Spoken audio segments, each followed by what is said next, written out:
in terms of how we think about incorporating novel agents into the treatment of the initial treatment of Hodgkin lymphoma, really at this point we have two regimens: nivolumab AVD, kind of based on an ABVD backbone, and BRCAD based on a escalated BIACOP backbone, that are associated with the best outcomes to date in patients with advanced stage Hodgkin lymphoma, and those really are kind of the optimal and recommended regimens.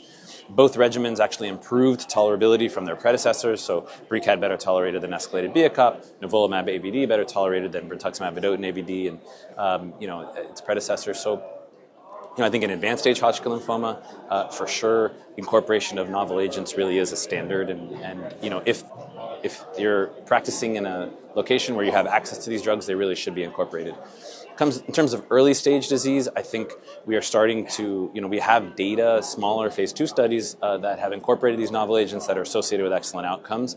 We don't have randomized phase 3 data yet, but we do have some randomized phase 2 studies. And so there are some of these regimens are now listed in our guidelines: nivolumab AVD combined with radiation, Brentuximab vedotin AVD combined with radiation, certainly for unfavorable early stage patients. So it's not quite yet a standard to incorporate novel agents into the frontline treatment of early stage disease, but there are randomized trials that are ongoing to try to demonstrate that they improve outcomes.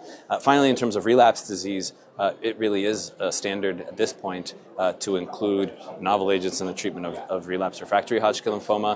What you use in the second line probably depends a little bit on what was used in the front line. If a BV-based regimen was used in the front line, unquestionably a checkpoint blockade and PD-1 blockade should be part of the salvage therapy for second line treatment of Hodgkin lymphoma.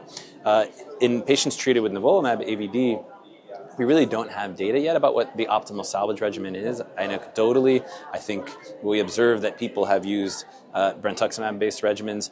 We've seen many patients actually have been treated with PD-1 blockade, even in patients who had primary refractory disease or early relapse. I think what we really do need data, at least initially from the real world, but there are some studies that are planned to really assess what the optimal regimen is in patients who have been treated with PD-1 blockade in the frontline setting.